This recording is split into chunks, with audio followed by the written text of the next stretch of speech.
실제로 이제 집을 좀 사고 싶은 2030은 물론이고 뭐 40대도 마찬가지고요.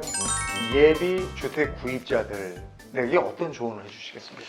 그러니까 지금 가장 힘든 사람이 사실은 아까 다주택자 얘기 또 고가주택을 보유한 사람은 이미 이익을 많이 가졌으니까 그 사람은 또 제가 볼 때는 이때는 이제 욕심을 조금 줄이고 이제는 제가 볼 때 세금도 뭐 어떤 사람은 정권이 바뀌면 그때 세금이 다시 낮아요. 뭐 재건축도 할 거다 이런. 그래서 그 얘기 하더라고요. 근데 그건 누가 알겠어요? 그렇지. 인생님이 알겠어요? 인생님이 제가 알겠어요? 저는 서울시장이 누가 될지도 몰라요. 근데 다음 대선이 누가 될지 어떻게 알겠냐고. 그러니까 그런 생각은 안 하는 게 좋아요. 막 이렇게 되면 이렇게 되는 이건 가정인 거예요. 네, 그렇죠. 예, 그러니까 우리는 오직 경제만 바라봐야 돼요. 막 정치가 어떻게 될 건지 그건 모르고. 근데 지금 이 정도 올랐으면 과도하게 올랐다, 많이 올랐다, 그 얘기는 상당한 거품도 쌓였다. 여기까지는 경제학적 관점에서의 진리예요. 그러면 거품은 빠질 수 있다. 이렇게 좀 위험을 느끼고요. 좀 다운사이징 하는 게 좋을 것 같아요. 설리마 전략이라고 하죠. 그래서 설리마는 아무래도 이제 그 강남이나 마용성, 그래도 이때도 할 수 없이 알짜를 가지고 있어야 돼요. 그거는 뭐 진리다. 내리더라도 알짜를 가지고 똘똘한 한 채라면 그런 것이다. 앞으로 10년간은 그래요. 이건 외국의 사례를 봐서 충분히 알거든요. 부침은 있지만 그래도 10년 후에도 지금보다도 많이 올라 있을 것은 역시 강남과 마용, 성광 이런 얘기 하잖아요. 동작구까지 넣어서 마용, 성광동, 성광동까지 말할 수 있죠. 네, 그렇게 하고요. 가장 힘든 사람이 이제 30대잖아요. 우리가 MZ 세대라고 그러고 이제 80년대 후반기에서 2000년대에 태어난 20, 30대가 요즘 집을 이제 연끌한다고 그러잖아요. 근데 저는 두 가지인데요. 하나는 지금 높은 가격에 기존 시장에서 주택을 구매하는 것은 최대한 신중해라. 최대한 신중해라. 지금은 그냥 묻지 마시 이렇게 추격 매수하는 거 아니에요. 지금 다주택자 매물이 나오고 있는데요. 이걸 다 받아 먹어요. 법인 매물이 나오는데 이 사람들이. 그래가지고 안 내리고 있는 거예요. 맞아요. 뭐 나오면 다 산다고 그러더라고요. 예, 그냥 그대로 기다렸다가 사거든요. 사는 사람들이 있으니까 나오면 쏙쏙 팔린다고 그러더라고요. 예, 다 팔려요. 값이 그냥 계속 유지되는 이걸 또 사주는 사람이 또 부모들이 사줘요. 예, 부모들이 이제 정여가 또 많아지고 자식들에게 이제 꼼수 정여라 그러죠. 그러니까 진짜 부자들만 이 판에서 다 수익을 내는 거잖아요, 지금. 그러니까 돈 있는 사람만 이제 돈을 버는 그런 인생이 글쎄, 나타나는데요. 그렇게 돼 있어요. 예, 지금은 무리해서 대출 받아서 그래서 신용 대출이 많이 늘어났잖아요. 또 주담대를 또 막으니까. 그래서 제 얘기는 지금 무리하게 추격 매수하는 것. 이거는 이제 상투 투자가 될 가능성이 높다. 네, 이렇게 말할 수 있고요. 두 번째는 이사 대책에서 나왔습니다만 다행히 정부가 이제 공급을 많이 신규 분양을 늘린다고 하니까 2, 3년 내에 계획이 올 것 같아요. 특히 올해 7월부터는 상기 신도시에 사전 청약이 들어가거든요. 3만 가구 정도 돼요. 올해는 다행히 분양 물량이 수도권하고 지방이 풍성합니다. 그러니까 근데 또 문제가 있어요. 그러면 청약하면 되냐? 이건데 안 돼요. 젊은 친구. 왜 하면 가점이 낮아서 안 돼요. 예, 그래서 이제 특별 공급을 좀 노려라. 상기 신도시는 분양 물량이 85대 15. 그러니까 특별 공급 물량이 더 많아요. 뭐 신혼부부 뭐 이런 거. 예, 다자녀라든지 부모 복령이라든지 여러 가지가 있죠. 네. 케이스가. 그러니까 청약을 노리는 전략이 그래도 그리고 이번에 정부가 잘한 게 일반 분양 물량을 50%로 늘리고 그 다음에 이제 가점제 반대말이 추첨제거든요. 그러니까 운에 맡기는 것이죠. 로또처럼. 추첨제 하는 거군요. 예, 그걸 좀 늘렸어요. 그러니까 기회가 운이 좋으면 하늘에 맡겨야죠. 그러니까 수도권 서울 안에 있는 것들도 다 그렇게 하겠다는 거죠. 이제 말하자면 공공 분양은 그렇게 하겠다는 거예요. 일반 분양은 아니에요. LH나 SH에서 하는 것만 그렇게 하겠다고 그러니까 하고요. 또 하나는 이제 청약 기회가 늘어나는 점, 올해가 만약 고점이라면 부동산 경기가 꺾일 수 있거든요. 예, 부동산 경기가 꺾이면 어떻게 되는가? 지금 많이 급등했던 강남과 마용성은 일시적으로 또 많이 내릴 수도 있어요. 예, 어떻게 내리는가? 만약에 연끌하는 30대가 집을 안 사잖아요. 지금 그러지 말라고 얘기하고 있잖아요. 지금. 근데 이 사람들이 제 말이 아니라 또 그렇게 실제로 행동을 한다면 이제 앞으로 지금 다주택자가 가지고 있는 매물이 한 228만 호가 됩니다. 아파트는 한 3, 40%지만 물량이 엄청 많아요. 무슨 말씀인지 아시죠? 그러니까 이 물량이 한 20%만 나오면 쏟아지면 아이고. 누가 살까요? 그러네요. 영끌이 안 사면 어떻게 돼? 그리고 임대사업자라고 그래서 이 사람들이 가지고 있는 물량이 또 160만 가구 정도 돼. 이게 지금 만약 물량이 지금 나오면 예. 이걸 받아먹는 사람이 없다면 이때부터 팔리지 않을 것이고, 값은 내려가게 예, 돼 안 있는. 팔리는 순간 이 다주택자들은 매물을 쏟아낼 가능성이 많아요. 조급한 마음에. 예, 조금만 하나 던졌는데 안 팔려요. 예. 그러면 누군가가 또 급하게 팔죠. 이때는 매물이 쏟아지면 급락 내지 폭락이 올 수. 이때는 이제 뭐냐 그러면 더 큰 바보를 찾아서 던진다. 이렇게 돼 있어요. 시장은 또 바보 그런 거니까. 없냐? 이래가 던지는데 이제 사람들이 나 바보가 아닌 거거든. 이렇게 되면 이제 어떻게 될까요? 이제 안 팔려요. 그러면 그때 비로소 우리가 경험했던 두 번의 폭락이 재현이 되는 거죠. 예, 이것도 가능성을 배제할 수는 없다. 네. 이렇게 된다 아닌다는 저도 몰라요. 네. 확률적으로 30% 정도는 됩니다. 예. 그러면 그런 신호, 부동산 바닥의 신호는 어떤 것일까? 이런 부분도 예, 궁금해요. 그게 굉장히 궁금하죠. 네. 우선 거품이 나타나는 신호와 반대된다고 보면 네. 돼요. 거품이 나타나는 신호, 지금 요즘 느끼는 것이죠. 네. 가장 첫 번째는 우리가 실물 경기나 평균 상승률보다도 집값이 굉장히 상승폭이 과도할 때, 예, 집값이 지금 과도하게 오를 때, 네. 이게 그런 신호가 네. 될 수가 있어요. 신호, 첫 번째 신호는 왔어요. 예, 예. 그리고 이제 이런 것들이 우리가 이제 그 외국과 이제 해외와도 좀 비교를 해요.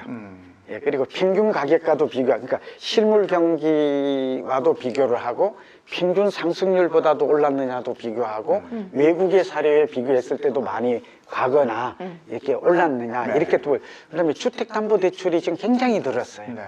예, 가계부채가 1,700조가 그렇죠. 됐다는 거잖아요. 네. 예, 주택담보대출도 엄청나게 증가했거든요. 네. 근데 이것도 지금 좀 꺾이고 있어요. 네. 그리고 거래량도 조금 줄어들고 있어요.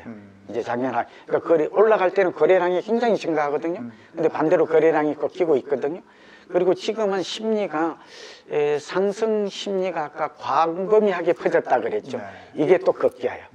그래서 이런 여러 가지 것들이 나타날 때, 그러니까 거래가 잘 안 된다든지 또 매물은 많은데 또 쌓인다든지. 근데 지금은 이제 미분양 물량이 거의 없거든요. 네. 또 미분양이 좀 축적된다든지 이 청약 경쟁률이 좀 낮아진다든지 예, 낮아진다든지 이러한 신호들이 나타날 때 그리고 이제 전세값이 내려야 되는데 지금 전세값이 오르는 게 가장 큰 문제예요. 아까 제가 그러니까 근데 이거는 있어요. 전세값이 오르는 한 집값도 안 내려요. 전세값이 집값에 약간의 선행지표 역할을 하거나 동행하기 때문이죠. 그래서 사실은 정부도 집값을 잡으려면 전세값부터 잡아야 돼요. 네. 그러면 집값은 저절로 잡혀요. 네. 근데 자꾸 정부는 전세값은 내버려두고 자꾸 집값을 잡는다고 그러니까 네. 이게 순서가 거꾸로 된 것이죠. 네. 그래서 제가 볼 때는 내년에 이제 거래량이 줄어들고 있고 또 여러 가지 주택담보대출도 지금 그렇게 보이죠. 네. 이렇게 또 전세 가격도 좀 안정이 된다면 집값은 내릴 수 있다. 지금 외국보다 우리나라가 집값 상승이 좀 과도한 거는 맞아요. 예. 예, 우리나라가 지금 그 전체를 보면 세계적인 그 주택 그 글로벌 스탠다드 관점에서 보면 고점에 있어요. 예, 그게 작년에 많이 올라서 그래. 그 전에는 중 또는 중상에 있었던 것들이 최근에는 PIR이라고 그래서 집값 대비 이제 소득 대비 집값 비율인데 네. 이게 상당히 좀 높아지고 있다. 네. 이런 것들은 위험 신호로 볼 수 있습니다. 도대체 왜 아파트로만 이렇게 사람들이 몰리는 걸까? 아파트 말고 다른 투자에 대안은 없는 건가? 이런 것도 또 생각이 굉장히 중요하네요. 네. 그러니까 두 가지 말씀드리겠는데요. 우리가 이제 아파트로의 쏠림 현상은 굉장히 똘똘한 한 채가 아파트를 의미해요. 네. 그것도 강남과 마용성 아파트예요. 네. 정확하게 지역과 결합되어 있어요. 네. 예, 그렇게 볼 수 있고요. 아파트가 이렇게 오르는 것은 두 가지인 것 같아요. 하나는 메인 스트리트, 그러니까 주류가 아파트가 된 거예요. 네. 근데 아파트에 살아봤더니 이걸 주거의 편리성이라고도 하고 주거 편익 창출이라고 그래요. 편익 효과. 이게 다 높아요. 아파트에 살아봤더니 이보다 더 좋은 우리나라 아파트는 잘 편하지. 지었어요. 예, 그리고 공동생활하고 필요한 모든 것들이 한 곳에 집적화되어 있거든요. 네. 그러니까 이런 것 때문에 근데 이 아파트 문화는 10년 더 갈 것 같아요. 예, 변함이 없이 앞으로도. 네. 예, 그렇기 때문에 그리고 이 아파트가 이게 우등재화에 속해요. 우리가 단독이나 그 빌라라고 하는 것을 열등재화라고 그래요. 그러니까 이 아파트의 특징은 뭐냐? 그러니까 아까 이제 강남 같은 데는 아예 이게 이제 명품제가 되어버렸다고 그랬잖아요. 네. 이게 뭐 그러니까 이 경기에도 불구하고 집값이 많이 오를수록 오히려 더 강남 아파트에 쏠리면서 네. 선호 인상은 더 커지고 있어요. 네. 그렇죠? 그래서 제가 볼 때 아파트는 이제 말하자면 주거 편익이라든지 또 주거 편리성이라든지 창출 효과가 크기 때문이다. 그리고 이제 서울에는 아파트를 지을 수 있는 땅이 거의 없어요.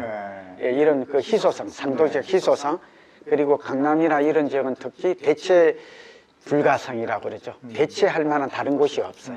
그러니까 단독이나 다가구는 또 여러 개 지을 수가 있잖아요. 네. 많이 짜투리 땅을 이용해서 뭐 그런 것들이 여러 가지 한꺼번에 반영된 것이라 저는 그렇게 좀 보여집니다. 네.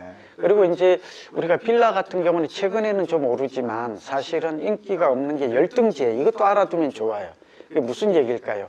열등제와는 가격이 내리면 본래 수요가 증가해야 되는데 가격이 내리면 수요도 수요가 떨어져요? 감소해버려요. 그래서 너만 안 더 떨어져. 예, 하는데 나도 싫거든 이렇게 돼요. 그래서 우리가 보통 주거의 그 필터링 업다운 얘기를 좀 주거 여가 현상이라는 걸 말해야 될 것 같아요. 인생 답변에 대한 정확한 그 경제학적, 그러니까 부동산 경제학에서 말하는 원리죠. 원리는 사람들은 이렇게 끊임없이 자동차도 마찬가지고 소득이 증가하면 더 나은 편익을 만족을 위해서 네. 상향을 한다고 그래요. 당연하겠죠. 네. 소나타 타다 그랜드 뭐 네. 제가 이렇게 그건 이상한 게 아니잖아요. 네. 욕망이 그럼요. 사다리를 타는 거죠. 그러니까 주택도 두 가지 사다리를 타요. 하나는 이동을 하는데 내가 소득만 높아지면 최고의 주거지요. 네. 최상급지죠. 네. 또 최고의 주거 아파트 단지를 향해서 갑니다. 이게 이제 인간의 욕심이죠. 네. 그걸 이제 한꺼번에 못 가니까 단계적으로 가요. 뭐 경기도 살다가 구로나 금천 들어왔다가 다시 이게 목동으로 가거나 또 광화문으로 가거나 이렇게 네. 점점, 그러니까 점점. 예, 최종 목적지가 있어요. 우리가 도달하고자 하는. 네. 이걸 향해서 끊임없이 가는 게 인간의 욕망을 실현하는 단계거든요. 그런 의미에서 아파트, 특히 강남의 아파트는 주거의 정점이 있어요. 그러니까 여기 갈 때까지, 그러니까 지금 못 가는 사람도 당장은 수요가 되지는 못해요. 그러나 잠재 수요, 예비 수요로 남아요. 좀 이해하시죠? 네. 내가 지금 당장 부동산에 가지는 못해. 근데 네. 내가 돈만 벌어봐라. 나도 갈 걸 지금 계획하고 있거든. 이렇게 돼 있어요. 그러니까 이게 내리겠습니까, 지금? 네. 그러니까 다시 돌아오면 그게 아파트고 그게 지역이고 네. 이 지역은 이제 서울에 세 군데가 있어요. 이제 요거 굉장히 중요합니다. 투자 지도를 다시 그려라.